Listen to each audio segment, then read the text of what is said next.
반갑습니다. 프레시스 신체 불균형 연구소 임정일 원장입니다. 이번 시간에는 척추 측만증의 척추와 몸통과의 관계, 이 부분에 대해서 말씀을 드리고자 합니다. 척추 측만증에 대해서 여러 가지 현상을 설명할 수가 있겠죠. 그렇지만 가장 근본적이고 본질적인 척추 측만의 현상을 들라고 하면 바로 척추와 몸통과의 그 관계라고 할 수가 있습니다. 심한 척추 측만증은 우리 척추는 우리 등 뒤에 위치해 있죠. 이 척추가 정상적일 때보다 척추가 몸통에서 뒤로 밀려 나오게 됩니다.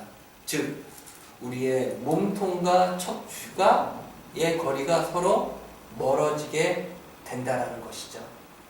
그렇다고 보면 이러한 척추가 몸통과로부터 멀어지는 현상이 어떠한 이유와 과정으로부터 나오는지, 또 그럴 때 우리가 겪는 그러한 문제점, 그러한 느낌들, 이러한 것들은 어떠한 것이 있는지, 이러한 부분에 대해서 간략하고 명료하게 설명을 드리도록 하겠습니다.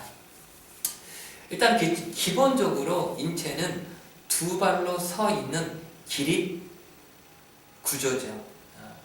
네 발 짐승, 강아지나 고양이, 이런 또 네 발 짐승과는 달리 우리 인간은 척추를 눕혀서 생활하지 않고 척추를 세워서 두 발로 서 있고 두 손을 자유롭게 사용하는 그러한 우리는 구조를 갖고 있죠. 그렇기 때문에 이렇게 중력이라는 게 존재하는 이 지구상에서 중력의 하중을 척추가 수직으로 받으면서 우리는 생활을 하죠. 방금 말씀드렸던 네 발로 걷는 이러한 강아지나 고양이, 이러한 경우는 척추를 이렇게 수평으로 해서 네 발로 움직이죠. 그래서 상대적으로 중력을 분산해서 움직이게 됩니다. 반면 인체는 수직으로 세워서 있기 때문에 이러한 중력을 수직으로 또 지속적으로 받으면서 생활하는 그러한 중력을 기준으로 했을 때 취약한 구조를 갖고 있는 것이죠. 그래서 건강한 척추, 우리가 건강한 체형의 밸런스란 바로 중력에 대항해서 이길 수 있는 이런 상승력, 우리가 기본적으로 누구나 갖고 있는 상승력이 강하고 활발한 척추를 갖고 있는 게 우리 인체의 밸런스에 아주 중요한 구심적인 그러한 힘, 그러한 밸런스의 근원지라고 할 수가 있겠습니다. 바로 이러한 상승력이 부족해서 생기는 그 심각한 그러한 구조적 변형이 바로 척추의 측만이다라는 것이죠. 바로 이 부분입니다.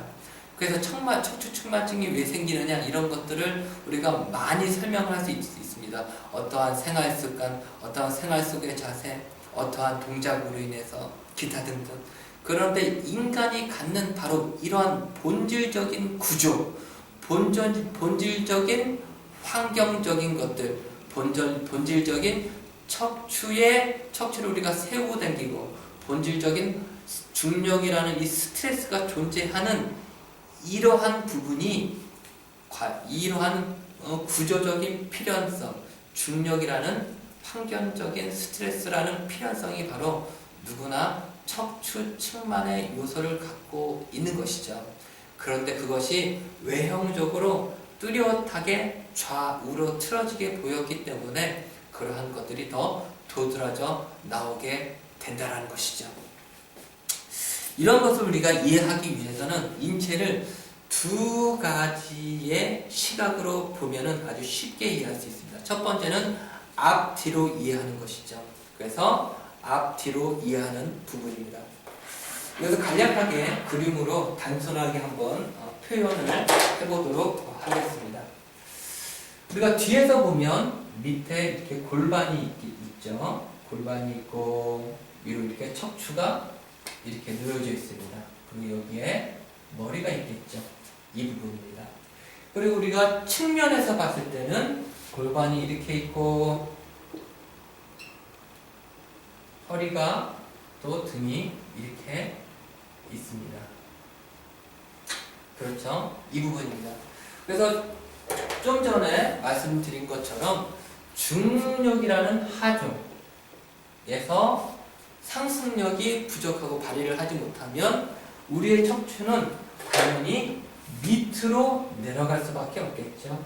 그렇기 때문에 이러한 척추의 상승력이 부족해서 생기는 척추 측만증의 이러한 이렇게 환자들은, 이러한 분들은 당연히 골반도 밑으로 눌려져서 골반이 밑으로 눌려지고 골반이 벌어지는 그런 현상을 함께 갖고 있다는 것이죠. 이러한 상태에서 우리가 여러분들이 막대기를 한번 이렇게 세워놔 보세요. 근데 막대기가 계속 서 있기는 힘들겠죠. 근데 막대기가 쓰러질 때 막대기가 한쪽으로 기울어져서 쓰러지게끔 되겠죠. 네. 우리 척추도 마찬가지입니다.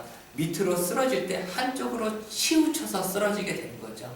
그때 한쪽으로 치우쳐서 생기는 그 모습을 우리가 볼 때, 우리가 그 모습을 뒤에서 보면은 얘가 밑으로 내려가면서 한쪽으로 치우쳐 쓰러지죠. 골반을 뚫고 척추가 내려갈 수 없잖아요. 그래서 골반이라는 밑에서 받쳐주기 때문에 한쪽으로 기울어진다는 말이죠. 그럴 때 여러 가지의 현상들에 대한 모양일 뿐입니다. 어떤 사람은 이렇게, 어떤 사람은 이렇게 내가 갖고 있는 근육의 강도, 그리고 척추의 만곡의 형태, 그리고 나의 어떠한 개인적인 체형, 약간의 행동 습관, 이런 것들로 인해서 어떻게 어떤 모양으로 쓰러지느냐라는 것은 부분적인 현상입니다. 하지만 공통적인 원인은 같죠. 중력에 대해서 상승력이 부족해서 밑으로 내려진다라는 이러한 본질적인 원인 때문에 일어나는 각양각색의 현상입니다. 그게 바로 좌우 편차죠. 그래서 척추가 오른쪽으로 혹은 왼쪽으로 이렇게 쓰러지는 S자의 모양이 도드라져서 나오는 것이 우리 눈에 확연히 보인다는 것이죠. 그런데 이러한 부분들은, 이렇게 S자의 척추 측만을 갖고 있으면 이것은 우리가 측면에서 봤을 때 앞, 뒤에 대한 틀어짐도 같이 존재합니다. 그래서 우리가 여기를 보면은 여기가 앞이고 여기가 뒤겠죠. 이쪽이 앞이고 여기가 뒤입니다. 그런데 어떻게 보면은 좌우라고 볼 수도 있는 것이죠. 네. 그런데 이것을 앞, 뒤라고 우리가 측면에서 봤기 때문에 우리가 표현을 할 수가 있는 것이죠. 그렇다고 보면 이럴 때 이 척추가 앞으로 나오겠느냐, 뒤로 나오겠느냐, 이렇게 우리가 예상할 수 있겠죠. 앞으로 나올 수도 있고 뒤로 나올 수도 있고. 그런데 정답은 척추가 밑으로 눌리면 척추는 뒤로 나오게끔 돼 있습니다. 그 이유는 무엇이냐? 비유컨대 댐이 있습니다. 댐이 있는데 여기서 홍수가 나서 물살이 막 심합니다. 그래서 댐이 부실해서 댐이 이렇게 붕괴돼요. 그러면 어느 쪽부터 붕괴가 되겠습니까? 약한 쪽에서부터 댐에 구멍이 뚫리겠죠? 그렇습니다. 어떤 스트레스가 강해졌을 때 약한 쪽으로 먼저 붕괴가 됩니다. 우리 척추 구조를 살펴보면 척추 앞에는 추체와 그리고 디스크로 되어 있습니다. 그래서 앞에는 관절로 되어 있지 않고 추체와 추체로 연결되어 있는 것이죠. 그래서 반대편에 우리 뒤쪽은 이렇게 관절로 되어 있습니다. 관절로 되어 있습니다. 그래서 우리가 몸을 움직일 때는 척추 중에서도 뒤에 있는 이 관절이 움직이기 때문에 우리 인체는 앞으로 수그려지는 게 용이한 것이죠. 뒤에 관절이 움직이는 것이죠. 그래서 척추가 중력에 의해서 밑으로 이렇게 쓰러질 때도 이 척추가 뒤로 밀려 나오면서 쓰러지게 됩니다. 뒤쪽으로 밀려 나오면서 쓰러지게 되는 것이죠.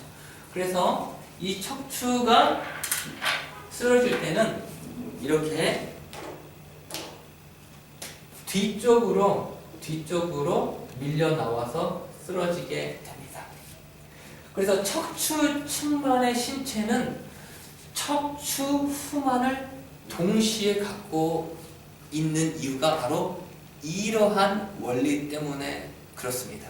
이러한 원리 때문에 그렇습니다. 그래서 우리가 척추 측만인 체형을 딱 보면은 등에서 봤을 때 척추의 극돌기, 척추뼈가 뒤로 많이 도드라져 나와 보이는 이유가 바로 이 부분 때문인 거죠. 우리는 이렇게 보면은 척추 측만 따로, 척추 후만 따로라고 우리가 생각할 수도 얼핏 있지만 사실은 척추가 상승력이 부족해서 밑으로 내려오면서의 같은 현상이라는 것이죠. 네, 그렇습니다. 바로 오늘 설명드리고자 하는 부분이 바로 이 부분이죠. 척추 측만증은 척추가 뒤로 밀려 나오는 후만을 동시에 갖고 있기 때문에 척추는 뒤로 밀려 나온다는 것이죠. 그런데 이때 발생하는 게 바로 척추는 뒤에 있고 앞에 뭐가 있죠? 우리의 몸통이라는 부분이 있는 것이죠. 몸통이라는 부분이 있습니다. 그래서 이 앞에, 척추 앞에 이렇게 흉부가 놓여져 있고 가슴이, 또 배가 놓여져 있고 또 아랫배가 놓여져 있습니다. 이렇게 놓여져 있는 것이죠. 그렇기 때문에 척추가 뒤로 밀려 나온다는 것은 몸통과의 거리가 멀어진다라고 우리가 표현을 할 수가 있다는 것이죠. 그렇게 되면 내가 척추 측만증이다라고 하면 척추가 몸통에서 멀어져 있다라는 얘기죠. 그렇다고 보면 우리는 어떠한 이러한 불편함을 겪겠습니까? 어떠한 우리는 이러한 불편함을 겪겠습니까? 사실 이건 되게 현실적인 얘기인데요. 우리가 척추 측만증이라고 하면 척추가 각도가 몇 도다 이렇게 얘기하는데 사실 척추 측만증인 분들도 내 척추를 항상 바라보면서 살고 사는 것은 아니죠. 내가 척추가 나는 몇 도다 하면은 내가 그 척추를 나는 못 봅니다. 그렇죠? 척추가 뒤에 있기 때문에. 그리고 사람과 대할 때는 대부분 그 사람과 우리는 마주보면서 대화하고 얘기하죠. 그래서 우리는 정면에서 사람을 보는 경우가 대부분입니다. 네, 사실은. 네, 그렇죠. 이러한 내가 척추를 보지 않고 이 척추를 뒤에다가 놓고 생활할 때 가장 큰 불편은 척추가 휘어진 것을 때문에 그 휘어진 것 때문에 척추가 휘어지는 그런 그 시각 때문이 아니라 이러한 척추가 뒤로 나와 있는 그 척추를 가지고 움직여야 하는 이 움직임의 문제가 가장 내가 필연적으로 다가오는 그런 문제라는 것이죠. 내가 자동차가 찌그러지고 자동차가 망가진 자동차를 내가 안에서 딱 탔어요. 그러면은 찌그러진 자동차는 나한테 안 보이죠. 하지만 자동차가 균형 있지 못하게 움직이는 그런 승차감이 나한테는 불편한 것처럼 이러한 몸을 갖고 내가 움직일 때 그러한 불편함이 실제적으로 나한테 와닿는 불편함입니다. 이거는 뭐가 될까? 몸통과 척추와의 거리가 멀기 때문에 내 몸이 움직일 때 척추가 빠릿빠릿 따라오지 않다라는 것이죠. 몸통과 척추가 멀어지기 때문에 개별적으로 움직이기 때문에 나는 민첩성이 떨어집니다.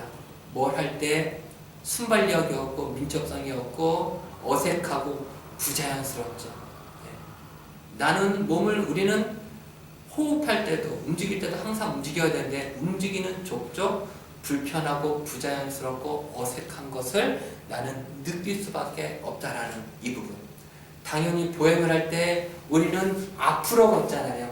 그런데 나는 앞으로 걷는데 척추가 멀리 있으니까 척추가 미처 따라오지 못하죠. 그러니까 걸을 때 매우 어색하고 부자연스럽고 또 힘겹고 밀착이 안 돼 있기 때문에 이러한 부분이죠. 그리고 호흡은 척추로 하는 건데 호흡도 매우 부자연스럽죠. 그래서 모든 우리의 활동에서 부자연스럽고 어렵고 또 힘겹기 때문에 이러한 분들은 항상 내 몸이 피곤함을 많이 느낍니다. 왜? 저절로 되지 않고 억지로 어색하게 되기 때문에 피곤할 수밖에 없죠.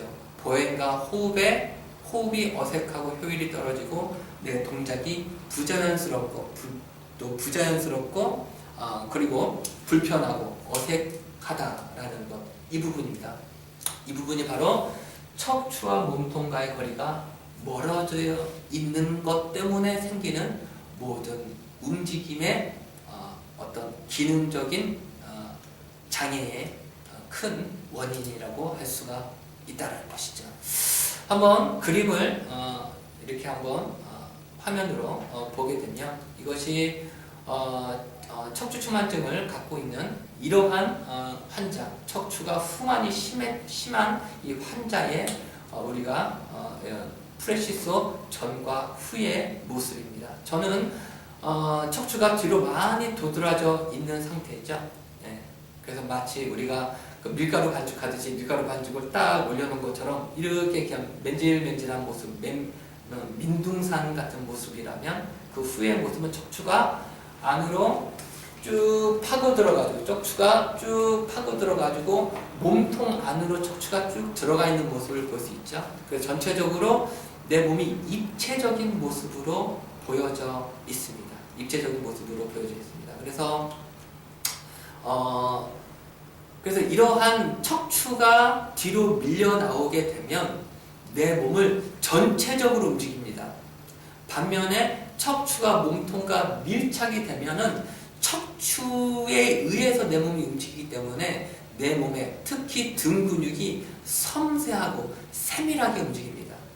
그래서 척추가 멀어지면 내 몸이 아주 평면화되죠. 근데 척추가 내 몸에 밀착하면 척추가 내 몸을 역동적으로 움직이기 때문에 내 몸의 근육이 세밀하게 섬세하게 움직이게 됩니다.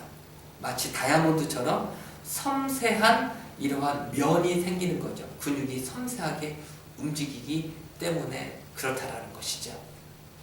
네, 그래서 오늘 이렇게 척추가 뒤로 밀려 나오는 이 부분에 대해서 척추 측만증, 이 부분에 대해서 그러한 과정, 그러한 또 현상, 이런 것들을 설명드리는 시간을 가졌습니다.